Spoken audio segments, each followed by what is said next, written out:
नमस्कार मित्रांनो, पिंगा ग पोरी पिंगा या मालिकेच्या आजच्या भागात आपण बघणार आहोत वल्लरीचे वडील म्हणजेच तात्या यांना आता वल्लरी आणि मनोज गावावरून घेऊन आलेले असतात. तेव्हा इंदुमती त्यांच्यामध्ये तिच्या वडिलांनाच म्हणजे नानांना बघत असते आणि त्यांना काळजीने विचारू लागते की नाना, कसे आहात तुम्ही?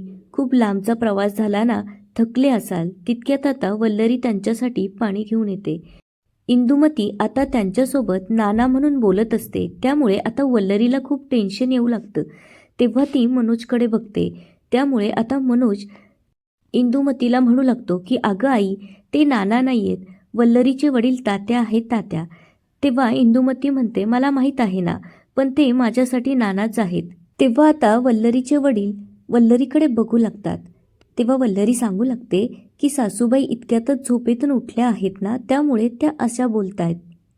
आता इंदुमती त्यांना म्हणू लागते की तुम्ही प्रवास करून थकला असाल ना, त्यामुळे जाऊन हातपाय धुवा, मी तुमच्यासाठी पोहे करते. आता ती विचारते, तुम्हाला उपमा चालेल का?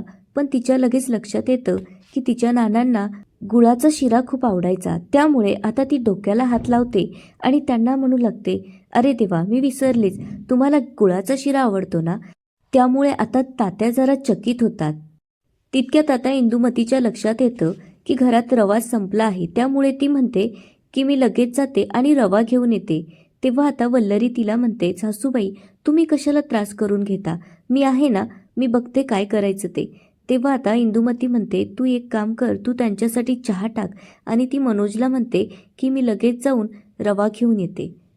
आता इंदुमती तिथून गेलेली असते. तेव्हा वल्लरी त्यांना म्हणते की तात्या, तुम्ही फ्रेश व्हा, मी तुमच्यासाठी चहा टाकते. आता इकडे इंदुमती जेव्हा रवा आणायला बाहेर जात असते, तितक्यात आता अजितचा फोन येतो आणि तो तिला म्हणू लागतो, माय इंदू, मी नाना बोलतोय. हे काय सकाळपासून बघू राहिलो मी, तू तर लहान मुलांसारखीच वागतीये. तुझ्यावर हे संस्कार केले का मी? तात्या आल्यावरती तू पारशा तोंडानेच त्यांना ओवाळलं. तेव्हा आता इंदुमती म्हणते की चुकलंच माझं, आता इथून पुढे असं नाही होणार. तेव्हा नाना म्हणतात की आता इथून पुढे लक्षात ठेव, नाहीतर तुझं स्वर्गातलं सीट कॅन्सल, असं म्हणून आता अजित फोन कट करतो. आता इंदूची गंमत गॅलरीतून मनोज बघत असतो, त्यामुळे तो हसू लागतो. तितक्यात आता वल्लरी येते आणि त्याला विचारू लागते, हे काय चाललंय तुमचं? तेव्हा तो म्हणतो, मी अजितला मुद्दामच आईला फोन करायला सांगितला होता. आई इतकी घाबरलीये, काय सांगू तुला, असं म्हणून आता मनोज हसत असतो. तेव्हा वल्लरी म्हणते, हे बघा, काहीही झालं तरी तुमची आई आहे ती, असं करू नका.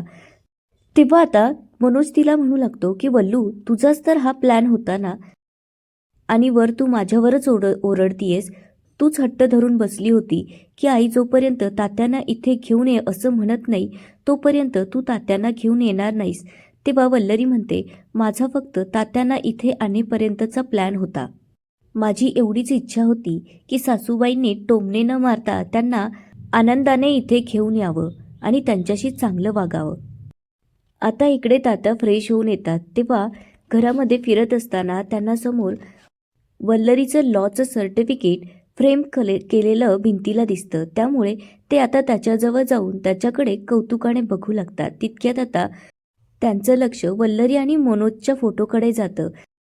तेवढ्यातच आता इंदुमती येते आणि त्यांच्या पाया पडू लागते. त्यामुळे ते जरा चकित होऊन तिला हात जोडून विचारू लागतात की बहीणबाई, हे काय चाललं आहे? तुम्ही माझ्या पाया का पडतायत? तेव्हा इंदुमती जरा इमोशनल होते आणि त्यांना म्हणू लागते की तुम्ही एवढ्या वर्षानंतर घरी आलात. आता इंदुमतीला अजितचे म्हणजेच तिच्या नानांचे शब्द आठवू लागतात.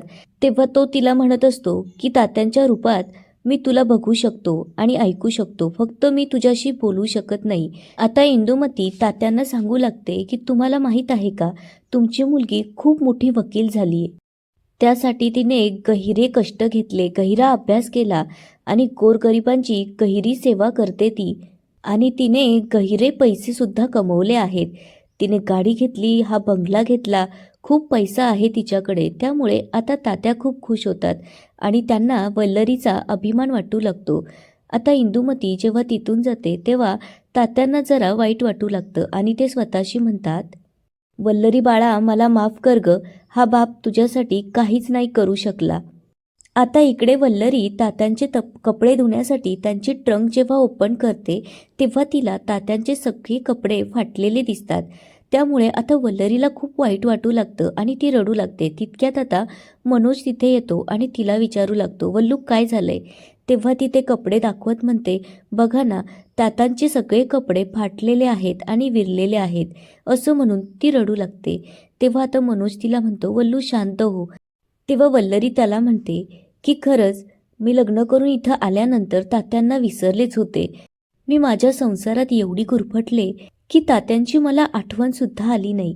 ते कसे असतील, काय करत असतील याचा सुद्धा मी विचार केला नाही. त्यामुळे आता वल्लरीला खूप पस्तावा येऊ लागतो.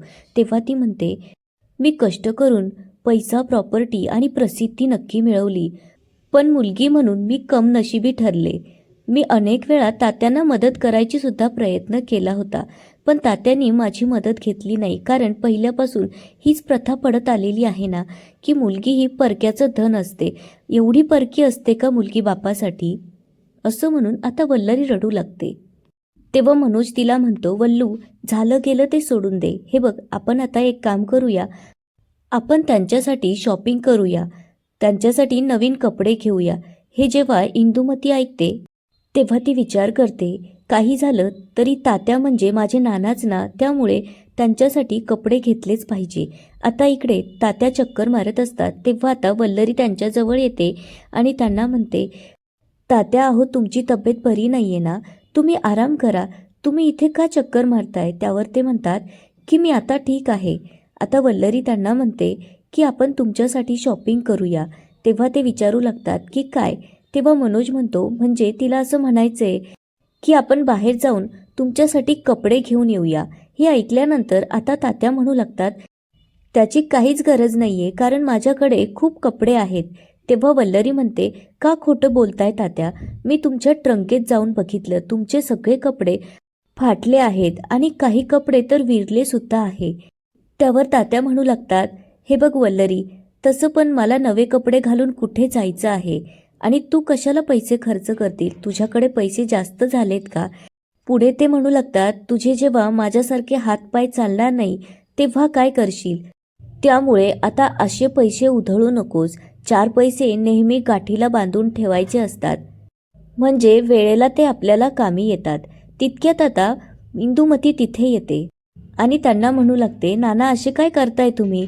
आता मनोज आणि वल्लरी एवढे म्हणतायत तर घेऊन टाका ना तुमच्यासाठी कपडे. हे बघा, वाटल्यास मी येते तुमच्यासोबत कपडे घ्यायला आणि माझ्याकडे काही पैसे आहेत, असं म्हणून ती तिच्याकडचे पैसे दाखवू लागते. त्यामुळे आता मनोज आणि वल्लरीला जरा आश्चर्यच वाटू लागतं. तेव्हा पुन्हा एकदा मनोज तिला म्हणतो, आई ते नाना नाहीयेत, तात्या आहेत.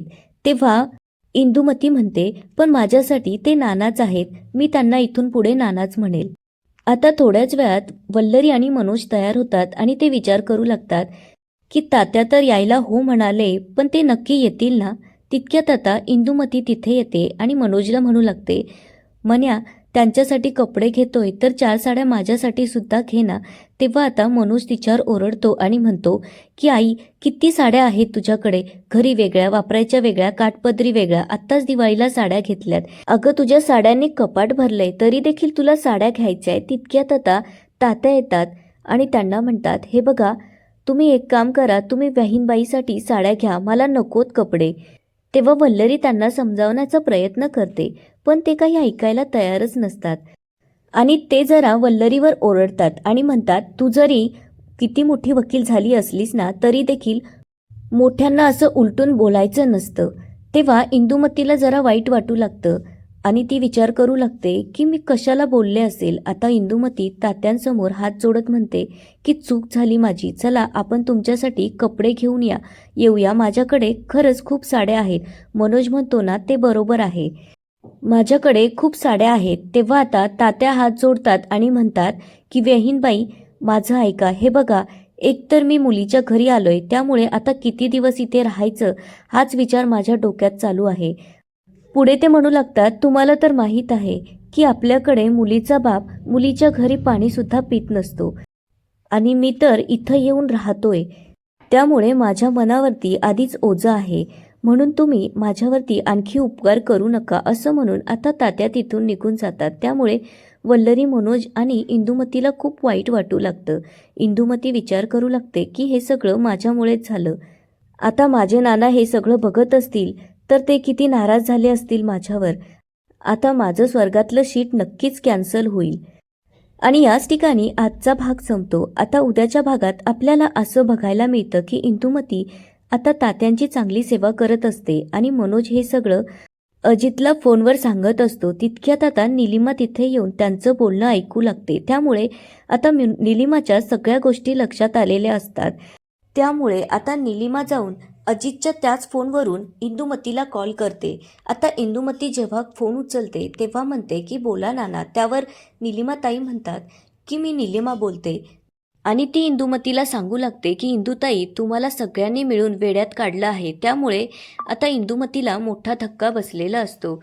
आता हे सगळं सविस्तरपणे आपल्याला बघायला मिळेल पुढच्या भागात. तोपर्यंत प्लीज व्हिडिओला लाईक, सबस्क्राईब आणि शेअर करायला विसरू नका. धन्यवाद.